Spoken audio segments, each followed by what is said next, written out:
Hey everybody, welcome back to the Roadman podcast. Today's guest is Doctor Heather McKee.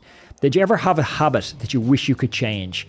You're looking to lose a little bit of weight. You're looking to instigate a new fitness regime. Stick to that training plan. That's what today's podcast is all about. It's how to defeat habits that aren't self-serving, create habit change, and establish lasting positive habits in your life. Welcome to the Roadman podcast, Dr. Heather McKee.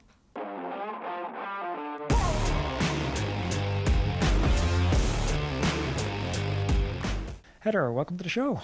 Hi, thanks for having me. I'm excited to be here. Behavioral change is it's like, what was that movie, Indiana Jones and the Holy Grail? It feels like it's something we're all chasing. It's the Holy Grail. If we can just figure out this elusive behavioral change, everything in my life will be good. What's our, starting with the inverse of it, like what's our inability to change behavior? What's that rooted in? I think this is such a great question. And you've just got me thinking of Indiana Jones. But do you know what it is? Like, I think it's the fact that we're chasing that Holy Grail. I think that's the problem.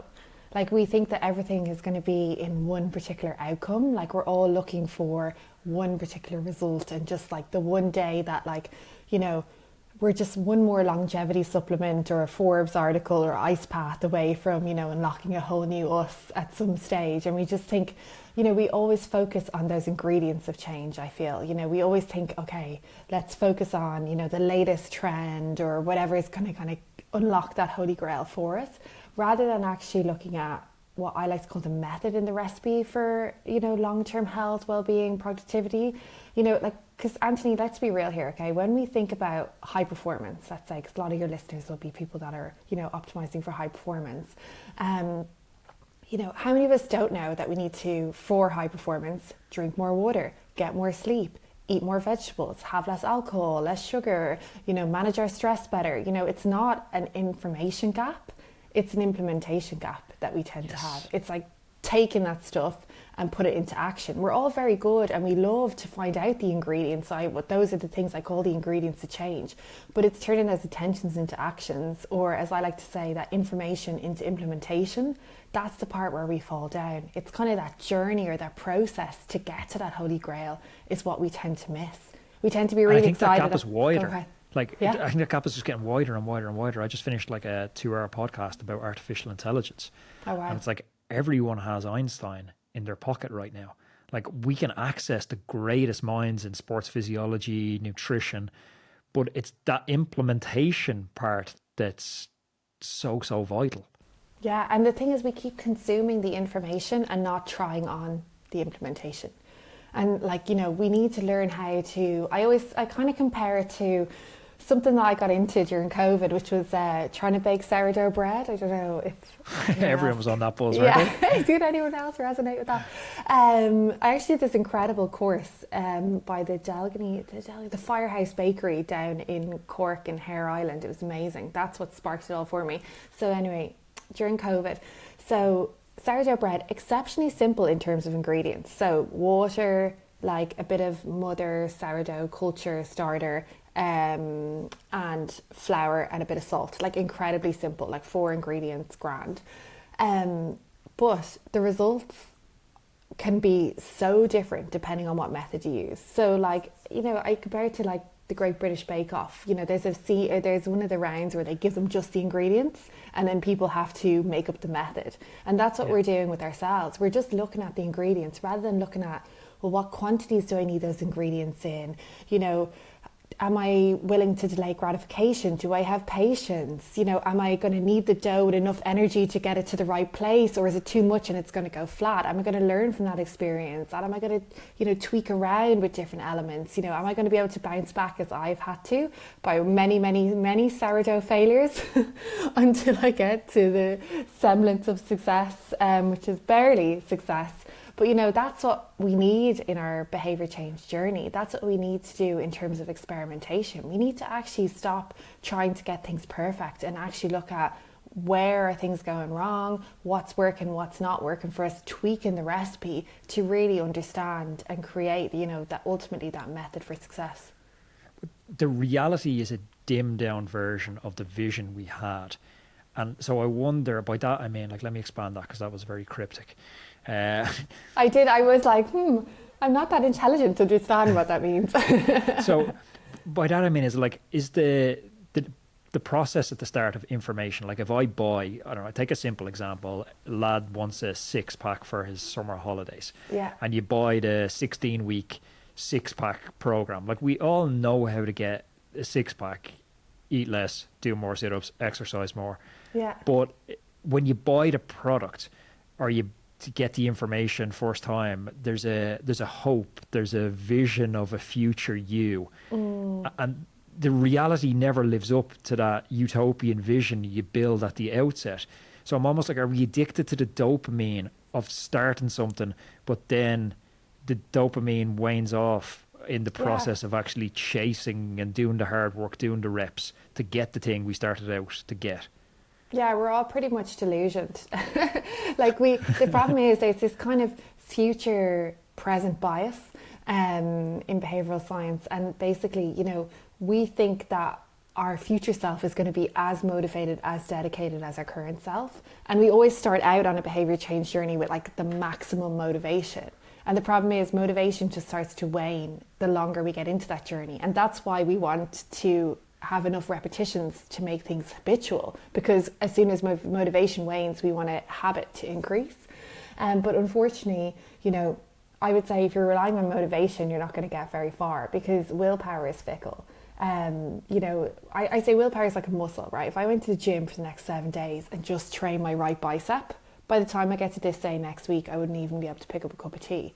But if I went, you know, once a week for the next 7 weeks, you know, give myself the rest and recovery I needed, you know, I get stronger over time. But the problem is, when it comes to change, we throw everything in the kitchen sink at it. You know, New Year's comes around and we're like, right, I'm going to eat less sugar. I'm going to go for, you know, 90-minute cycles like 4 times a week. I'm going to like take this supplement. I'm going to be nice to my other half. I'm going to save all this money. Like, I'm going to put my phone in a different room. Like, we pile on things. And actually, it's a concept in psychology known as goal dilution. The more we add in, the more we take away from the focal goal. We're giving ourselves too much to do, and we're relying on the fact that we'll be as motivated as we are right now in the future.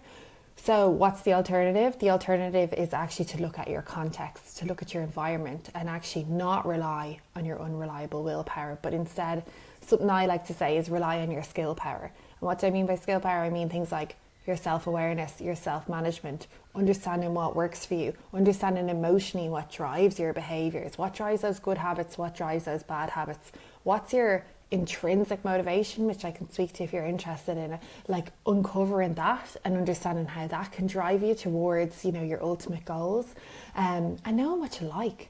Do you know, so many people pursue habit change because they've seen someone else do it, or they think it's something that they should do, rather than actually something that they want to do, or they think they're going to enjoy in the long term, or it's going to bring them joy in their life.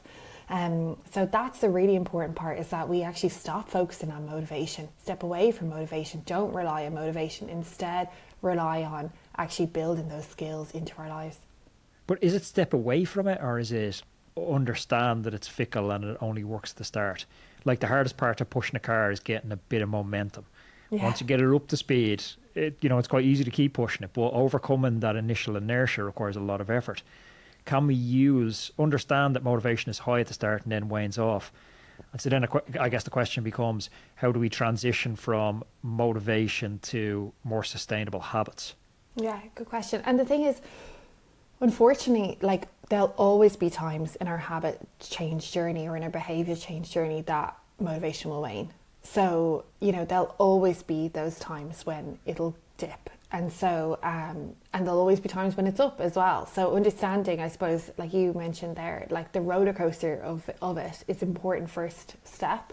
The second step is actually, not relying on it too much. And how do you do that? Well, you can actually look at, I think if we go very much back to basics, it's about actually not the quantity of motivation, but the quality of motivation. That's what's really important. So, you know, there's 2 types of motivation. There's intrinsic motivation, and that's motivation that you cultivate because you love the thing that you're doing. So it's it comes from a beautiful Latin word.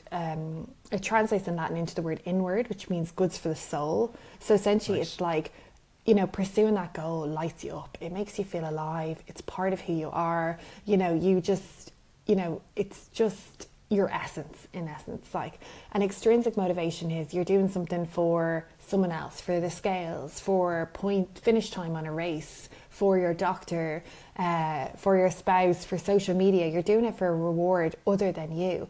So you're not actually finding the engagement in the activity or whatever you're trying to do rewarding in itself. You're actually trying to do it for some extrinsic or external reward. And I call them that slippy motivation, and I call intrinsic motivation sticky motivation. And so what we're trying to do is understand, how do we cultivate more of that sticky motivation? And the very first question to ask yourself is, if you're going to pursue any goal, if you're trying any change, is to ask yourself, why is it important for me to create this change? And I know it sounds so basic, like I know that it sounds stupid, but it's like people don't understand what the change contributes to their life. And if you don't understand what it contributes to your life, what is the point in engagement in the first place? If you don't understand what this gives me back, if you don't understand like how this is going to light you up or get you closer to who you want to be in life or aligns with your values, ultimately, what is the point of pursuing this goal? And I think if you can ask yourself why, and I say, maybe 5 or 6 times. I was thinking about my niece earlier, she's always asking me, but why do computers work this way? Why do you need to send email? But why? She gets me down to the final one. I'm like, oh, Jesus, I actually don't know if I have an answer for that why. But, if we be annoying and keep asking ourselves, but why, we tend to get down to that core intrinsic motivation. So instead of being like, oh, well, I cycle to, impress my mates on Strava, it becomes, I just love the feeling when I get home from a cycle, like I just feel like a different person, or I love that sense of challenge of being around others, or I love that sense of freedom when I'm up in the mountains, or I love, the gang of us that all go out together and we'd just have such a laugh. I love who I become when I do that sport. Like, that's all intrinsic motivation, but it's not about the numbers, it's not about anyone else. You used a lovely expression there, it's part of who we are. And I think that's very powerful. Like, occasionally I'll have a friend who's a smoker or something, they'll quit the fags for New Year, they're on their New Year resolution. I'll say to them in February, oh, how are you getting on? They're like, oh, still off the fags, but once a smoker, always a smoker. Their identity is, I am a smoker. I'm a smoker who's quit smoking. It's not, I'm somebody who doesn't smoke. And as you were speaking there, I was thinking back to a period of my life. I was a full-time cyclist for a few years, chasing the dream of, making a lucrative living from being a pro cyclist. And I came back to Ireland and I started a few businesses. My health wasn't super. I just took my eye off the ball in terms of fitness. I started slowly creeping on weight. And then I had a moment where I just looked at myself. I was like, whoa, like I'm actually not that fit anymore. I'm not that healthy. I'm not like a Cat 1 bike rider anymore. I don't have any of the outward appearance of a Cat 1 bike rider. I don't have veins in my legs. I can't do this power for 20 minutes. I'm not a Cat 1 bike rider, but I still seen myself as an athlete. So when I got back into training, I didn't see myself as a fat dude who's starting a weight loss journey. I see myself as an athlete who's getting back into training. Yeah. And it was like, if you think about the characteristics you would associate with an athlete, they're very different to the characteristics you associate to a fat dude who's trying to lose a bit of weight, because athletes show up regardless. Athletes don't need instant feedback. Athletes will continue a course of action with almost no positive reinforcement loop. Athletes train regardless of the weather. Athletes get their kit ready the night before. Athletes, hang out with other athletes. Athletes research this stuff in their spare time. And it was just by seeing myself as an athlete that I was able to step back into being an athlete again. But I wonder, for somebody out there who's never seen themselves as an athlete, like the smoker, can I change my identity? Yeah, great question. And actually, it was one of the findings that we did. So we did a study on long-term weight management maintainers versus regainers. So people that were able to maintain their weight for like 5-10 years after losing a clinically significant amount of weight, versus those that maintained it for a while and then regained. And what we found was that those that were most successful long-term were the ones that had changed their identity. They had then decided that now I am now someone who eats healthy. That's part of who I am. I'm not engaging in healthy eating. I'm someone who is a healthy eater. And it's this shift in identity that's so important. And I think there's a famous habits writer, I'm sure you've heard of him, James Clear. He always says that each action is a vote for the person that you wish to become. And, you know, I think it's a lovely way of thinking about it, you know, like, I want to become an athlete. Okay, how do athletes act? You know, can I start following athletes online? Do I have any friends that are athletes? Can I copy and paste the methodologies that they're doing and adopt them for me? Can I spend more time with the type of people that I want to become? How do I actually create this social and emotional contagion within my life that actually rubs off on me and influences me? You know, we have a childminder at the moment, and she said to me this morning, she was like, Heather, it's so funny, since I've started work with you, like I've started eating healthier, and you know, I've got all these ideas for healthy snacks and everything. And I was like, yeah, because once you see something manifest in real life, you know, you realize it's possible, and it's not necessarily just the superhuman that can achieve it. And so it's really about, I think, taking that idea of identity and deciding who is the person that I wish to become, and actually not boxing yourself in, because that person is technically a non-smoker because they aren't smoking anymore. And so actually becoming that person and acting like that person, hanging around with non-smokers, using that vernacular around I am a non-smoker, and taking actions that are consistent with the type of person that you want to be, that kind of thing can actually really fast track your long-term success. How do we differentiate that from kind of pop culture, fake it till I make it? Yeah, good question. Well, it's the why. It's actually understanding, like, you know, how is being healthy contributing to my life? Because if you can understand how actually being that type of person makes a positive contribution to who you are, how you live every day, then it's going to have a massive impact. So, for example, I worked with socially deprived communities that had long-term conditions in the UK. And we always talked about, you know, why do you want to, you know, get active? And they would say, oh, because, you know, my doctor told me, la la. But after time, actually, you know, so, and some of them would say, I want to do 10,000 steps a day on my fitness tracker. And you would say, but why, again, and keep asking them. And, you know, as soon as they kind of clocked, actually, do you know what? I want to be able to play with my grandkids, or I want to be able to walk to the bus stop and get the bus. Some of these people had chronic lung conditions. I want to be able to, you know, walk around the supermarket unaided. I want to be, as soon as they started to think about the contribution it made to them, it wasn't about doing it for other people or faking it anymore. It was actually like, oh, hold on a second. I'm actually doing this for me, and I can see the benefits that come about for me. And I think that's really important, is actually that you can see the benefits that it's going to give you immediately and long term. Because we do need a little bit of a quick win as well as, you know, that long term goal. Because, like, you know, it's not helpful to say to people, well, this will prevent, you know, cardiac disease in 20, 30 years. It's not real enough for people at that stage. You know, it has to be, well, like, actually, this is going to make you more focused at work. This is going to make you perform better on the bike. This is actually going to make you more of a leader right now, today. And people want that, like, instant gratification, as well as understanding the benefits that it'll have for the long term.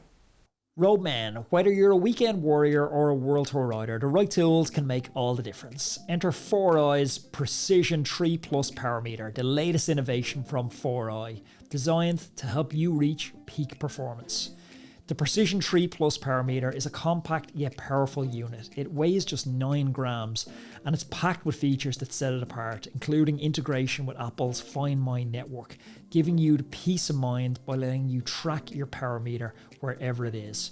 Plus, you've got up to 800 hours of battery life. We all know that accuracy is key, and 4i's delivers a groundbreaking plus or minus 1% accuracy thanks to their unique 3D strain gauge technology. For those seeking even more data, the Precision 3 Plus Pro Power Meter offers dual-sided power meter metrics, giving you detailed insights into pedaling efficiency, torque effectiveness, and left-right balance. 4i's offers versatile product options to suit your needs. Choose from ride-ready power meters with pre-installed units on Shimano cranks, or up for factory-installed power meter where you send in your crankset for a custom installation. Ready to elevate your cycling game? Trust 4i's Precision 3 Plus Power Meter. Precision, performance, and peace of mind all in one. Learn more by visiting 4iii.com. That's 4iii.com. I'm going to put that in the description down below. And you know, in those vulnerable moments, we stick with weight loss because I think that's something so many people identify with, especially cyclists who are always just, you know, hungry to get rid of those last 2-3 kilograms. Like in the moment, in those vulnerable moments where I think they've shown like links between sleep deprivation, or not even deprivation, but like an impaired night's sleep. Yeah, And like me and the impulse teething control. baby. Exactly. So you're quite likely to reach for the Maltesers or the Doritos this evening, but maybe they don't. Eating those doesn't align with your goal. In that moment where you're about to make a bad decision, is there like a, you know, this idea of neuroplasticity? Can we develop a pathway that links back that action to undermining our ultimate goal of who we see ourselves? Or, you know, is there, basically what I'm trying to get, is there a trick or a hack to get around or stop us going for that mouth pleasure?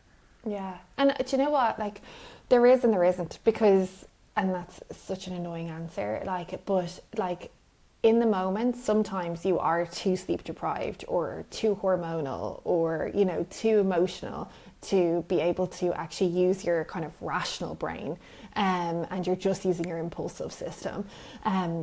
But they have found in studies that people actually that have created a mantra around their goals, and going back to what you said, Anthony, about actually people that have created an identity, if you repeat that before you make a decision, it actually helps you slow down and pause and actually decide, is this something that's consistent with who I wish to be? You know, is this a vote for the identity of who I wish to become? There's another step then before that, which is, you know, if you want to change your habits, change your world, then you need to create an environment that's going to be supportive of that.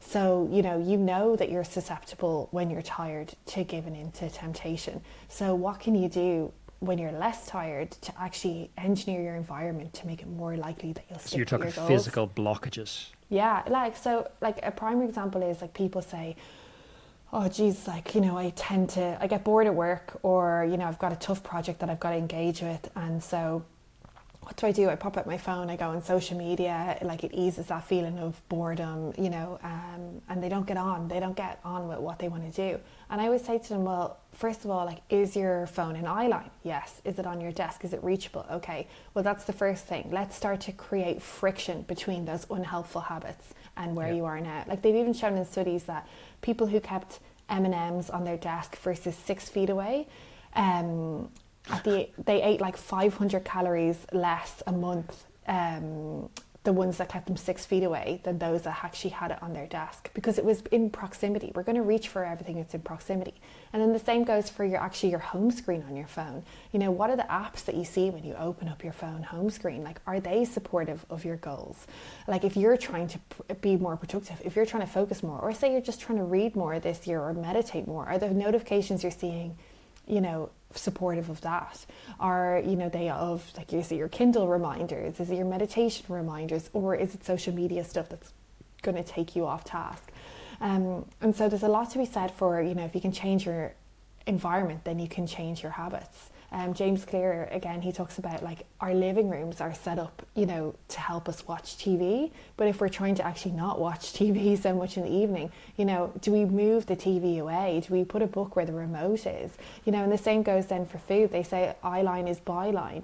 You know, if we can open our fridge and there's a load of carrot sticks and hummus staring us in the face instead of the leftover chocolate cake from the weekend, you know, it's going to be much more likely that we're going to engage with the carrots and the hummus, because they're right there in front of us. So, you know, if you really care about your long-term health, and this is one of the things they've shown time and time again in studies, that those that have the most willpower are those that use it least, because they engineer their environment to be supportive of where they want to go and what their goals are. It's an interesting idea, this adding or removing friction depending on what you're trying to do. Like, McDonald's does this super well, and I've seen studies on how they engineered the environment of McDonald's to add friction to support their business goals. They don't want you, like Starbucks, sitting down there on your laptop all day spending €1 on a burger. So if you go into McDonald's, it's kind of uncomfortably bright in there. The music's uncomfortably loud. The seats are just downright uncomfortable. Nothing about the McDonald's experience says sit out and chill. Yeah.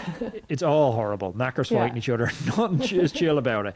So it's all like, get out of here. But it's interesting listening to you talking about the power of friction, where It's adding friction to, if I want to build a habit of not using my phone while I'm reading and getting distracted at every page I'm picking up going on Instagram, maybe I just lock my phone in a drawer in the other room.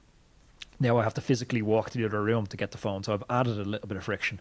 But then you've interestingly used it the other way as well. If somebody's trying to develop a habit like going out on the bike, it could be, okay, is your bike set up and ready to go? Is your kit laid out?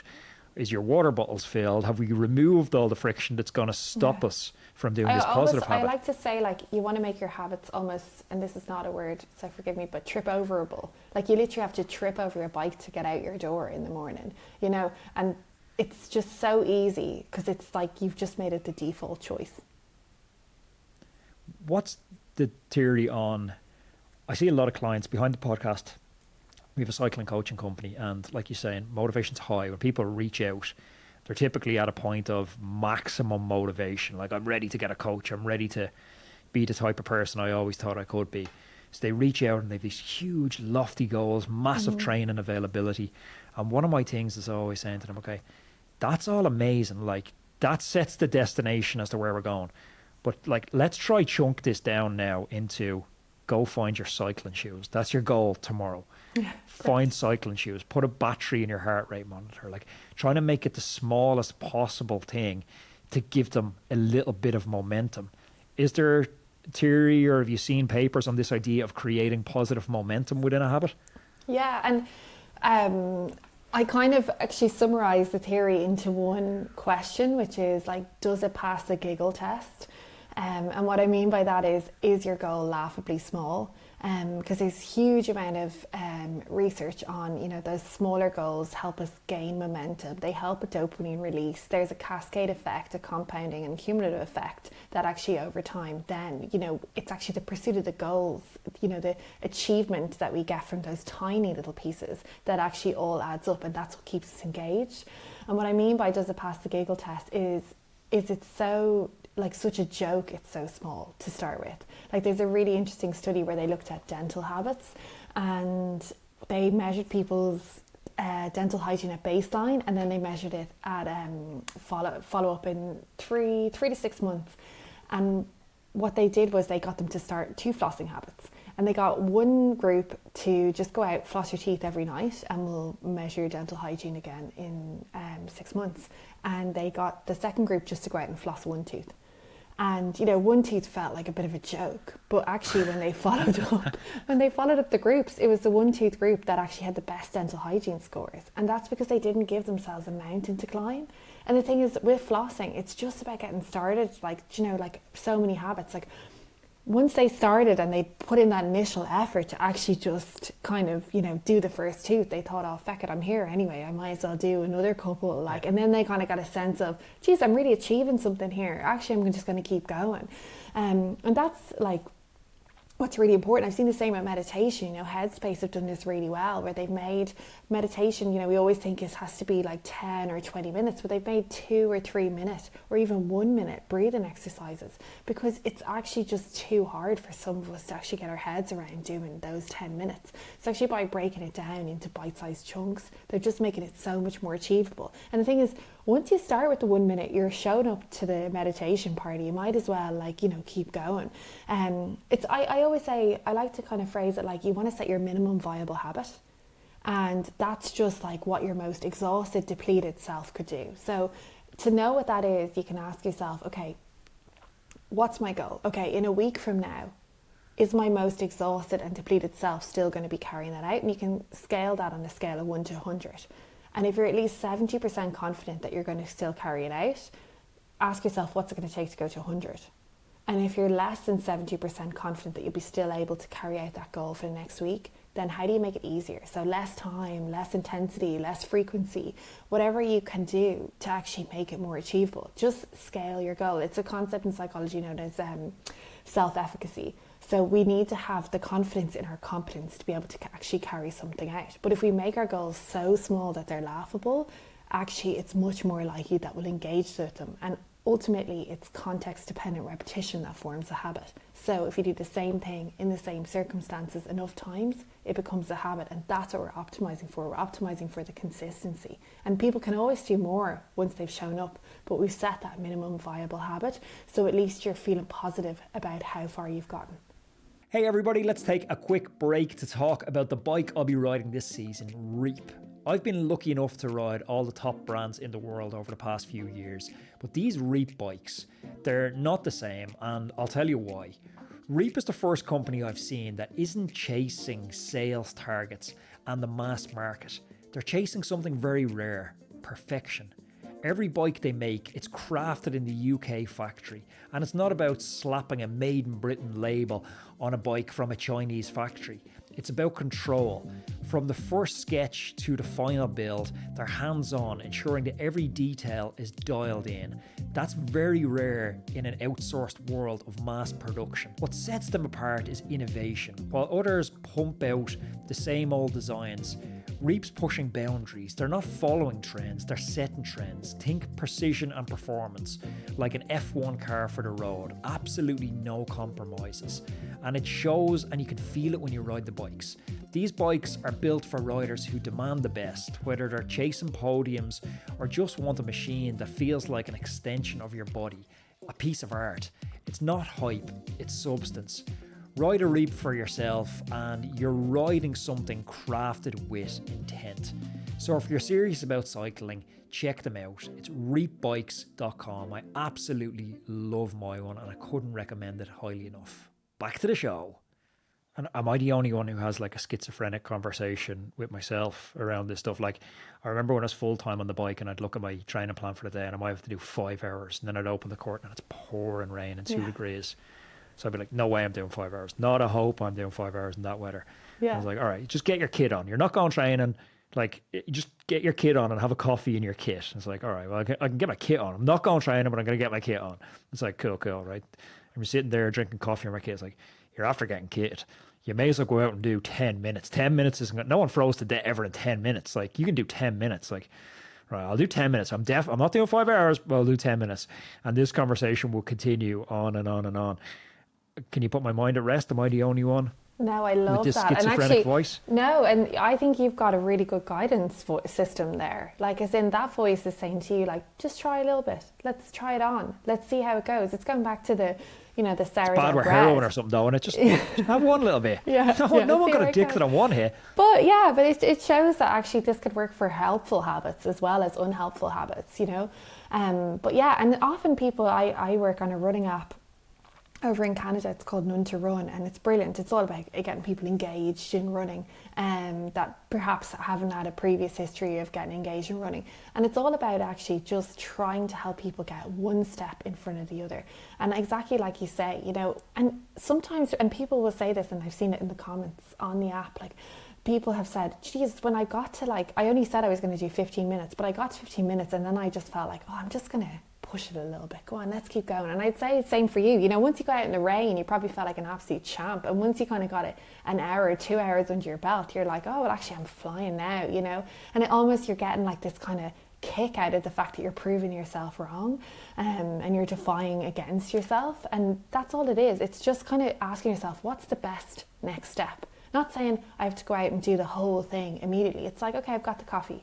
What happens next? Okay, I've got this. What happens next? And sometimes you'll just say, do you know what, that's enough for me today. And that's not the definition of the rest of your habit for the rest of your life.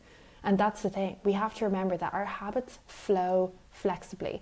So there are times in our lives where we're not going to be able to do things to 110%. And there are other times when we can. And it all just depends on our circumstance, what's going on with us. Like, I've got a teething child at the moment. I'm not getting as much sleep as normal. I'm giving myself a bit of grace, a bit of self-compassion in that.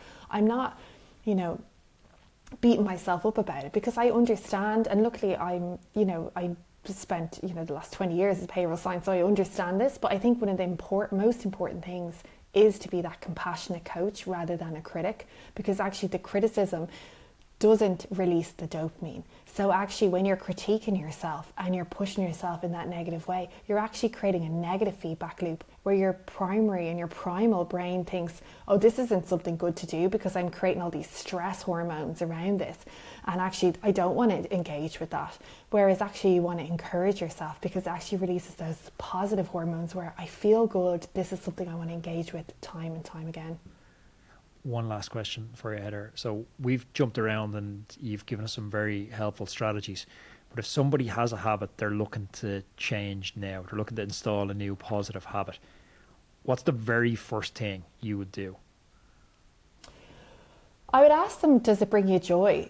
Like, and you know, this is a bit of a silly question, but like, I think joy is so important in terms of long-term change. Like, is it something that is going to bring them joy in their life? And again, we can go back to intrinsic motivation and say, well, what's the contribution it's going to make to my life? Why is it important to me? Does it align with who I am or who I wish to be?